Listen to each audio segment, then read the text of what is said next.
Ya, kembali kita ngobrol-ngobrol nih di 98 Forum untuk semua orang, forum untuk semua aktivis, semua generasi lah.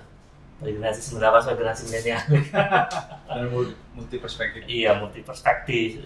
Dari generasi kolonial juga boleh, post kolonial sampai post milenial. Iya. Kita undang Post ini. milenial. Ngobrol bareng lah sampai ini lagi rame ini nih, undang-undang omnibus ya. Iya. Gimana benar? Ya sebetulnya kan kalau melihat dari prosesnya ya, ini keniscayaan sih, bro. Jadi diprotes banyak kalangan itu keniscayaan. Karena dari prosesnya sendiri memang tidak terlalu terbuka ya dalam tanda petik seperti layaknya pembahasan sebuah undang-undang. Pengalaman gua mengawasi sebuah undang-undang itu bisa 7 tahun. Satu undang-undang. Meskipun memang Ideal gitu ya. Artinya sebetulnya dengan waktu yang cukup seperti itu bisa menghasilkan undang-undang yang berkualitas. Gitu. itu pun kita belum happy ya, Oh, sama hasilnya gitu. Karena kan at the end of the day undang-undang itu kan ya kompromi gitu. Maunya pemerintah apa, maunya DPR apa, maunya komponen masyarakat apa gitu. Temu di tengah. Undang-undang omnibus law ini belum 2 bulan sudah jadi. Iya itu dia makanya. Dan terlebih aspeknya kan banyak ya, 79 undang-undang, bayangkan gitu. Lebih dari 1000 pasal. Jadi dengan dibahas maraton, multi aspek dan kompleks tentu saja karena meliput tidak hanya soal tenaga kerja sebetulnya yang ramai sekarang, tapi juga soal lingkungan, terutama perizinan, soal relasi pusat daerah, soal pendidikan juga. Iya, sebagian pendidikan. Jadi sebetulnya memang butuh waktu yang cukup dan keterlibatan sebesar-besarnya kalangan masyarakat untuk membahas 1000 pasal merangkum 79 undang-undang. Iya. Kalau kita baca novel 1000 halaman, asik ya. Oh iya. Bisa bikin rangkuman Bisa satu kita lagi. dan imajinasi Imajinasi kita kita luar biasa. Ini pasal semua isinya. Dan persoalannya kan ketika mau ngebahas katakanlah kita mau mencerna pasal tertentu gitu, maka kita harus merujuk pada undang-undang sektornya. Iya. Supaya paham sebetulnya apa sih problemnya gitu, apa kekurangan di undang-undang sektornya gitu. Jadi bayangkan secara teknis saja itu butuh effort yang luar biasa gitu. Iya. Apalagi ini kan sebetulnya logikanya kalau kita mau menghasilkan sebuah undang baru, maka asumsinya ada masalah di undang-undang yang lama. Iya. Ya kan? Betul. Masalah undang-undang lama itu kan harus berdasarkan kajian juga dong. Betul. Ada evidence, Ada naskah akademiknya. ada naskah akademiknya, ada hasil risetnya, hasil kajiannya gitu. Iya. Nah, itu diidentifikasi persoalannya, tantangannya. Lalu begitu mau melahirkan pasal-pasal baru, maka kita sebetulnya sedang merekonstruksi sebuah alternatif solusi kan. Iya. Itu juga kompleks lagi mas problemnya gitu. Untuk melihat situasi sekarang, apakah aspek yang mau kita selesaikan itu memang menyelesaikan persoalan di undang-undang yang lama di sektornya, nabrak undang-undang lainnya atau enggak, dan seterusnya banyak banget. Dari prosesnya kemudian kontennya masalah. Dan biasanya dari konteks juga sebenarnya masalah. Oh iya, tentu saja. Karena di rakyat lagi lapar, kasih undang-undang. Generasi milenial lagi lapar, dikasih undang-undang. Gimana? Omnibus Law itu, setahu saya, bus Omni kan dulu di Perancis namanya. Iya. Jadi semua bisa masuk tuh. Betul. Kecuali istri madu, pelakon, sama selingkuhan. Enggak, maksudnya gini, Omnibus Law itu kalau ada pasal-pasal di dalam Omnibus Law yang mungkin secara poin kurang lebih sama-sama yang sebelumnya, yang pakai yang Omnibus Law. Betul. Jadi mukul yang lama pasti kan, dihajar yang lama. Hapus yang lama. Tapi kan logikanya gini Cim, kalau lu menghasilkan satu kebijakan baru, kan asumsinya yang lama bermasalah. Yang lama bermasalah. Iya. Nah itu kan pertanyaan harus diuji, apakah yang baru ini menyelesaikan masalah yang lama? Sebenarnya masalahnya apa sih yang lama itu? Versinya. Itu terlalu teknis. Terlalu teknis. Okay. Dan saya kira pakar-pakar hukum negara juga nggak paham sebenarnya ini. Jadi ya kita juga nggak boleh lebih paham dari mereka. Kita sakit hati nanti. Iya. Terus yang paham apa? Ya gini. Saya nggak terlalu peduli sih Pak soal kerjaan, maksudnya perusahaan. Ini bukan cuma karena saya nggak kerja di perusahaan, tapi juga karena saya yakin orang kerja di perusahaan nggak bakal sejahtera. Susah untuk sejahtera kerja di perusahaan. Saya poin karena kapitalisme akan tidak mungkin membuat orang semua sejahtera. Betul, dan kesuksesan berjuasi itu kan sifatnya monopoli kan. Jadi ada sistem besar yang sesungguhnya membuat ekonomi ini tetap melahirkan ketidakadilan. Betul. Dan mahasiswa bergerak kenapa ya? Makanya kalau kayak mahasiswa dia mencium apa? Iya mahasiswa. Jadi gini ya Pak. Menurut saya anak muda itu tidak punya pikiran yang utuh tentang keadilan. Pikiran yang utuh tentang keidealan sebuah negara lah. Menurut saya anak muda itu tidak punya pikiran yang utuh tentang itu. Karena dalam sufisme keadilan itu adalah fase terakhir dalam perjalanan intelektual. Jadi orang paling tinggi fase intelektualnya mengerti tentang sebuah keadilan. Bijak ya? Jadi bijak. Bijak itu artinya adil. Jadi ya anak muda kan masih proses belajar ya, masih galau, masih ini segala macam. Jadi saya kira mereka bergerak. Betapa banyak orang-orang sudah tua itu justru melahirkan ketidakadilan. Benar. Itu makanya itu bisa kita balikin lagi gimana yang muda. Gitu ya. Kalau yang tua aja nggak paham, apalagi yang muda, kan gitu. Tapi anak muda punya insting, dia mencium aroma ketidakadilan. Jadi mahasiswa yang turun ke jalanan, jangan kita panggil mereka, emang lu ngerti? Saya kesal tuh Pak, ada orang ngomong, yang mahasiswa ngerti apa sih? Baca belum gitu ya? Belum baca. Buset, dia orang disuruh baca, siapa yang nggak bisa baca? Baca bisa, cuma malas baca. Kalau aroma ketidakadilan itu udah tercium, untuk apa lagi kita harus tahu semua pasal-pasalnya? Saya yakin Pak Jokowi juga nggak baca kok. Iya, nggak baca semua. 1000 pasal lebih. 1000 siapa yang mau baca Pak? Iya. Siapa yang mau baca? Jadi jangan tanya kayak gitu sama mahasiswa mencium aroma ketidakadilan dan dia turun ke jalan. Saya kira ini dasar yang bagus untuk menunjukkan sebuah sikap. Kalau anak muda mampu mencium ketidakadilan, yang tua gimana ya? Kalau muda masih muda ini. Nanti kita menghadirkan orang-orang yang postkolonial, yang generasi kolonial. Enggak, gimana? Kalau secara teks itu udah tercium Pak. Aroma keadilan secara teks. Saya tidak, fokus saya bukan kepada upah minimum segala macam. Itu kan relatif ya. Ada orang yang bisa hidup dengan uang 1 juta, ada orang bisa hidup dengan uang 2 juta, dia udah bersyukur. Ada orang yang ratusan juta nggak bersyukur. Malu bukan nggak bersyukur. Kurang, in fact kurang gitu loh. Jadi itu terlalu relatif. Yang fokus saya adalah kepada demokrasi yang terancam. Kemarin wakil ketua DPR bilang, kalau kalian mahasiswa nggak setuju dengan undang-undang ini, ya udah jangan pilih lagi partai-partai ini nanti di 2024. Ya itu cara berpikir aneh ya.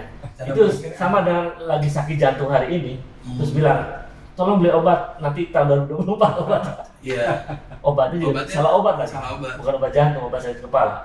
Iya. Ini problem karena elit politik ternyata nggak mengerti tentang keadilan juga. Nggak mengerti. Tidak mampu mencium tentang bagaimana sebuah keadilan harus ditegakkan. At least, dan mereka sangat yakin dengan pemilu 2024 akan menyelesaikan persoalan. Ya itu dia, soalnya gini Pak, nggak ada kolaborasi. Nggak ada kolaborasi antara elit dalam tanda kutip oligarki, elit dalam tanda kutip penguasa formal hari ini, sama elit dalam tanda kutip penguasa informal hari ini yang kita ketemu di jalan, yang kalau kita kritik pemerintah di goblok-goblokin, lo tahu apa tentang negara? Itu menurut saya mewakili watak elit juga, mewakili watak kekuasaan, dan jumlahnya nggak sedikit Pak. Jadi saya kira ketidakadilan dari atas ini sudah diakomodir dengan baik di bawah, dengan sempurna, makanya nggak takut. Ayo kita ketok aja udah Omnibus Law. Ketok aja, karena perjanjiannya tanggal sekian ternyata dilakukan lebih cepat dan malam-malam, sunyi senyap, jalan ninja. Karena apa? Menurut saya udah diakomodir di bawah. Udah aman. Oke. Gak bakal ada apa-apa. Apalagi setiap bulan dikasih 600.000. Iya. Kan saya kira diam. Nah tapi menurut gue ini ya akumulasi. Maksudnya gini, kalau kita ngamatin periodisasi kualitas DPR, anggotanya itu kan paling nggak ini gue rasain ya, gue kan advokasi undang-undang itu rentang 2000 sampai 2008, jadi 2 periode anggota itu intens, paling nggak di Komisi 1. Di 99, 2004, 2004, 2000 berapa itu? 9 itu kita masih ketemu beberapa negarawan di anggota DPR. Jadi mereka sadar bahwa ya gue ini adalah wakil partai, tapi gue juga duduk di sini mau membicarakan tentang bangsa. Indonesia ini mau kita bawa kemana? Itu masih enak diajak ngobrol. Nah, semakin kesini, gue melihat itu semakin sedikit anggota DPR yang kualitasnya seperti itu.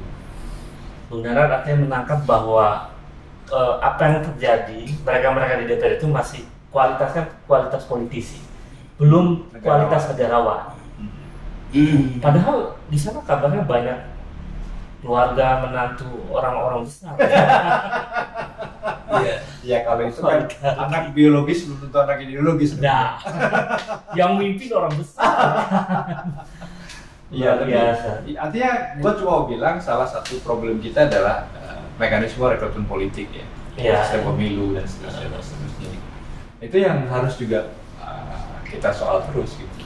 Pemilunya mahal benar. Nah itu bagaimana orang seperti Bung Danar misalnya Acin bisa menjadi anggota DPR?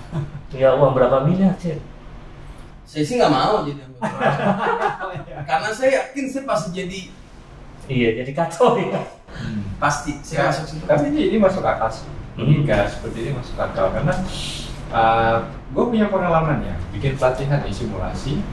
Anak muda mahasiswa gue latih tentang mengenal parlemen, simulasi dari itu 8 hari pelatihan. Simulasi dari mulai diskusi pertama. Jadi pertanyaan pertama itu adalah kalau lu gue kasih gue tuliskan kata DPR atau politik di papan tulis ini kata sifat apa yang kalian bayangkan? Itu keluar semua negatif. Ya. Koruptor, pembohong, hidup, macam-macam, malas segala macam. Dan itu semua gue tempel di papan tulis. Hari kedua, ketiga, keempat, mereka mulai simulasi, bikin partai sampai duduk sebagai anggota. Ini simulasi loh. Hari pertama, hari kedua, ketiga, keempat. Hitungannya hari. Apa yang kemudian terjadi? Yang terjadi adalah mereka melakukan apa mereka tulis di papan tulis. Dan selama 5 tahun pelatihan yang gue jalani, nggak pernah gue menemukan satu gagasan genuine bahwa gue menolak ini, tapi gue pengen situasi khayalan gue begini.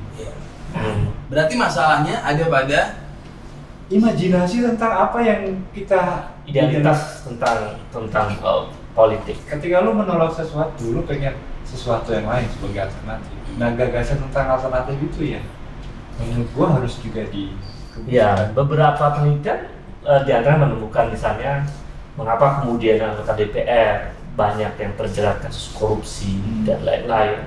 Itu ternyata juga ditemukan karena biaya politik yang mahal. Iya. Jadi anggota dewan karena miliaran rupiah keluar dan mereka menjadi anggota dewan kemudian berpikir bagaimana modal yang begitu besar mengembalikan. Artinya juga di satu sisi kalau tadi ada problem individu politiknya, problem sumber daya politiknya, dan itu terkait dalam rekrutmen partai politik dan lain-lain dan di dalam tubuh partai. Tapi di sisi yang lain, sistem politik kita, sistem pemilu kita juga membuka ruang dari praktek-praktek yang mengarah pada korupsi dan lain-lain. Karena high cost. Jadi kalau anggota dewan isinya orang-orang yang kemudian mengarah pada seperti yang tadi contoh oleh Bung Danar, pikirannya masih koruptif dan lain-lain, bagaimana kita bisa optimis dengan republik ini tentang masa depannya? Saya kira optimis hari ini menjadi hal yang paling basi. Kang Ubed, Mas Danar, saya nih aneh mendengar orang optimis hari ini, itu aneh. Optimis itu perlu rangkaian sebab akibat. Nggak bisa gitu. Apa argumennya pesimis dan apa argumennya optimis? Iya apa? Milenial memandangnya seperti apa? Saya nggak mau milenial ya, saya nggak mau. Mewakili diri sendiri sebagai Aceh. Saya mewakili bukan pribadi juga, mewakili sebuah proses diskursus politik yang udah saya jalani dan belajar dari banyak kalangan termasuk hari ini gitu. Optimis hari ini kita hanya akan mengkonsumsi sebuah kebohongan dan nggak ada sebuah pencapaian sebuah revolusi ya, cita-cita yang luhur. Itu yang pijakannya adalah kebohongan, itu nggak pernah ada. Sejarah itu udah membuktikan nggak bisa. Kita mengalami krisis pada sistem peradaban. Itu makanya orang Indonesia ke Eropa jadi orang baik di Eropa. Karena sudah civilized. Sistem peradabannya bagus.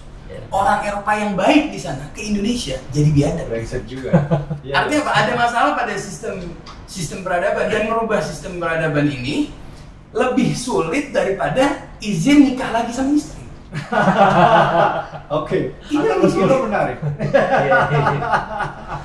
Ada satu poin penting dari bahwa Republik ini lebih banyak didominasi oleh kebohongan, dan itu mempengaruhi peradaban besar sebuah negara. Kalau kita pakai terminologinya Jim Beneran misalnya, ya, itu ada istilah hiperrealitas. Hyperreality ya, itu maksudnya itu. Itu satu. Kita mengkonsumsi itu. Mengkonsumsi betul. Itu. Dalam politik juga sering disebut sebagai simulacra politik. Dan saya kira ini yang kemudian mendominasi apa yang terjadi di Republik ini. Betul. Lucunya, orang semua terbius dengan simulacra politik itu. Karena indah Dan memenuhi syahwat politik. Betul. Orang seperti nonton film porno gitu loh Pak. Dengan cita-cita tentang keluhuran itu kalau gitu.